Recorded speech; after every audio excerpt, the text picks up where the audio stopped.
Chief of the Criminal Justice Bureau, Danielle Hageman Clark, Assistant Attorneys General Gage Wakula, Kayla Carino, and Bill Ralston. Who else do we have up here? We have Aubrey Sargent from our Investigations Bureau, and I think we got everybody else. Sorry for the wait. Whenever we have charges that we issue, obviously we have to wait for the court to sign off on it. And we do our best to estimate how long that will take, but we don't always know. So again, my apologies for the delay. We are here today to announce that my department has charged Ann and Robert Menard for their role in misappropriating funds from numerous legal entities, including 501c4 social welfare nonprofit organizations, multiple state campaign committees, an independent political action committee, an advocacy group, and a lobbying firm. We allege that the Menards financially exploited and/or defrauded these entities through a sophisticated pattern of improper reimbursements, double billing, misrepresenting expenses, and falsifying records.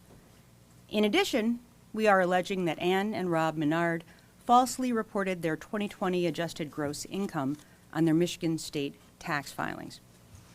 The Menards are a married couple who previously worked as senior staff and advisors for former Speaker of the House, Lee Chatfield. Ann Menard served as Speaker Chatfield's Director of External Affairs and Rob as his Chief of Staff. In these roles, the Menards had access to a vast network of well-funded, nonprofit, corporate, and political groups which were tied to the Speaker's political activities.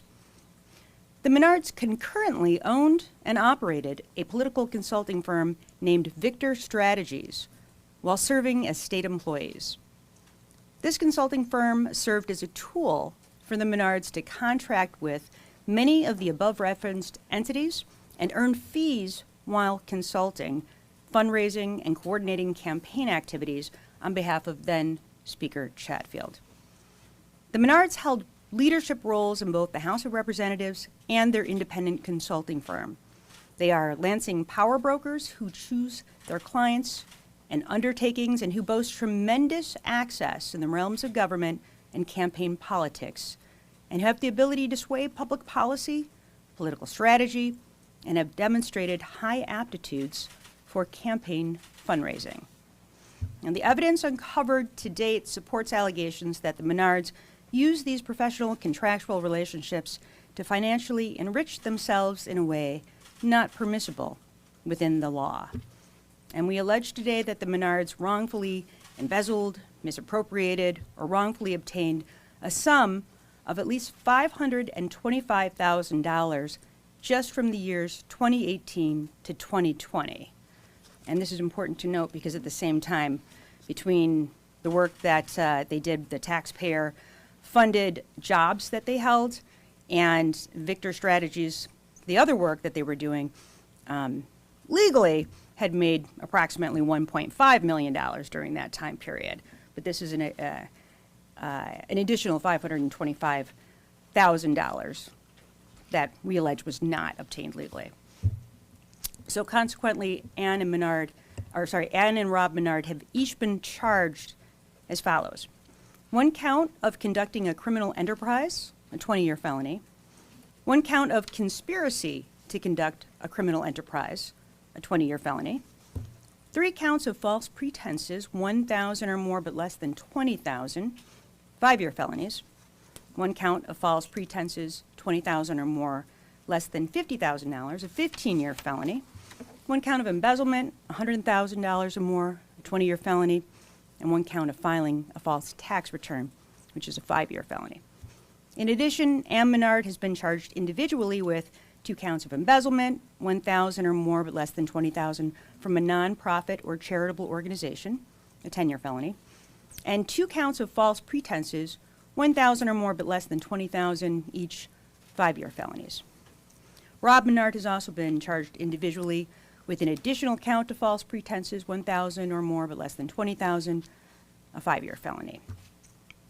Now, I'd like to spend a minute discussing the elements required for each of these charges, with the understanding, of course, that both Ann and Rob Menard are presumed innocent until and unless proven guilty in a court of law. First, that the defendants used a pretense. A pretense is defined as knowingly making someone else believe something that is false or keeping someone else from finding out important information about the property involved. Second, that the defendant knew that the pretense was false at the time they used it, that they intended to defraud or cheat someone, and that they used something of value.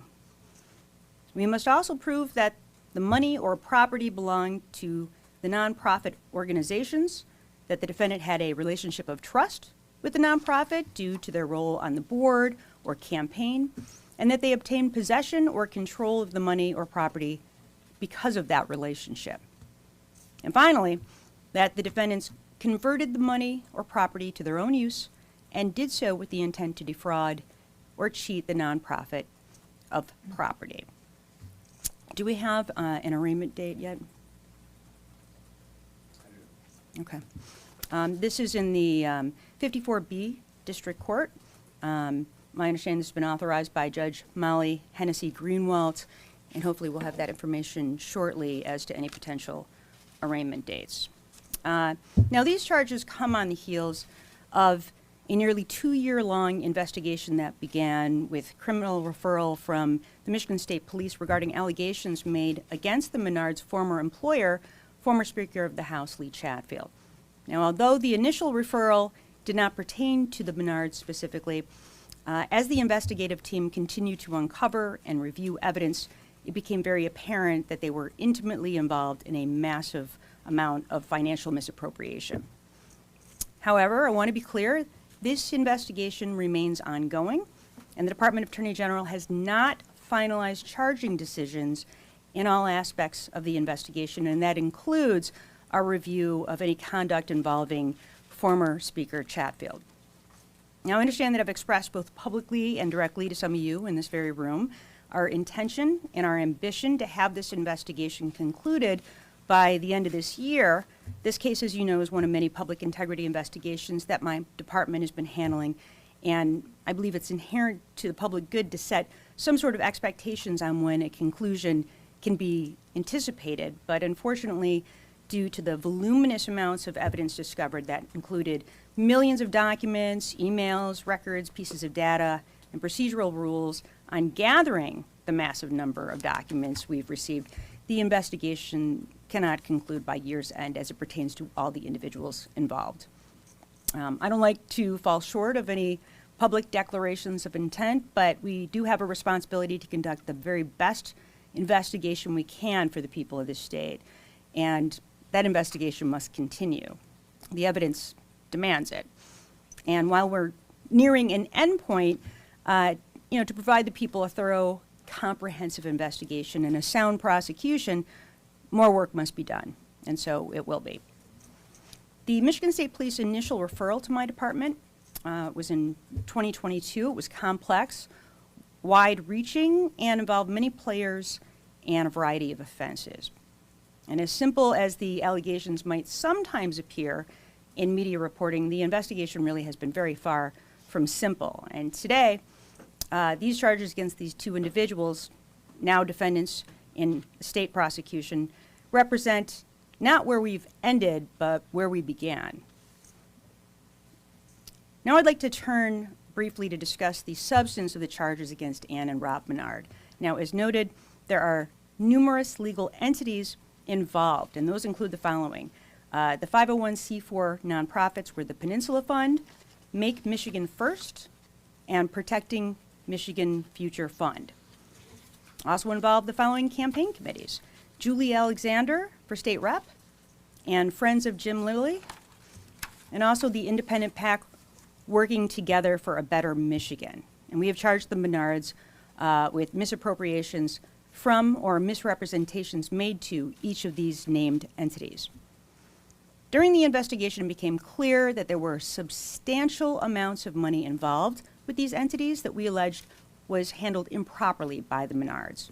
Now, some of these allegations include the following: submitting invoices to nonprofits for personal reimbursement that showed expenses they did not personally incur or that they did not incur fully, such as by means of presenting estimated expenses, representing them as final bills for sums that were larger than the actual expenses, or by requesting personal reimbursement for expenses incurred by other nonprofit or business accounts, unilaterally moving funds from nonprofit accounts without proper justification to their own accounts, and documenting misrepresented invoices without approval from nonprofit administrators, misrepresenting expense forms, unilaterally using nonprofit funds to pay their own personal expenses, contrary to provided documentation of personal versus intended for a specific purpose, to unrelated and unauthorized business expenses of their private consulting firm,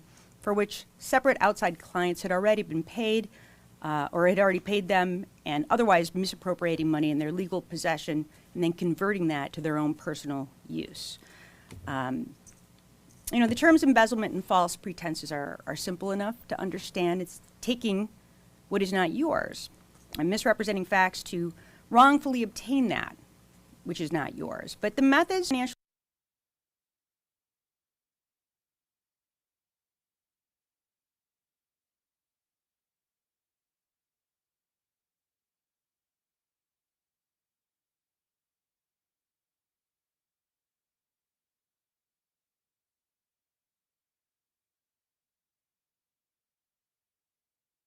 from the investigating divisions.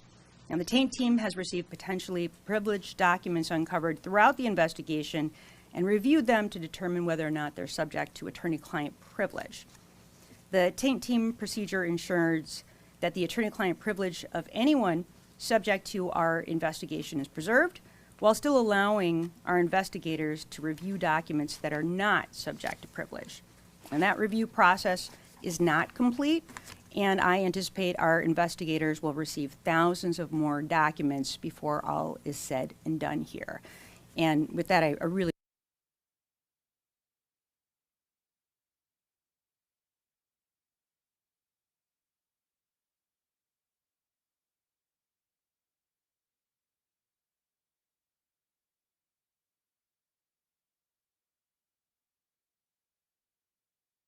wherever you are.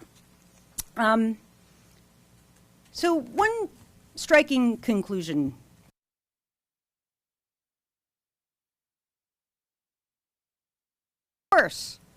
Of course, these alleged crimes were likely to occur. The environment of money, influence, power, and the feeble regulation in place, the ineffectual reporting standards, the sheer volume of transactions, the staggering sums of money can all too easily become vulnerable to fraudsters, to con men and con women.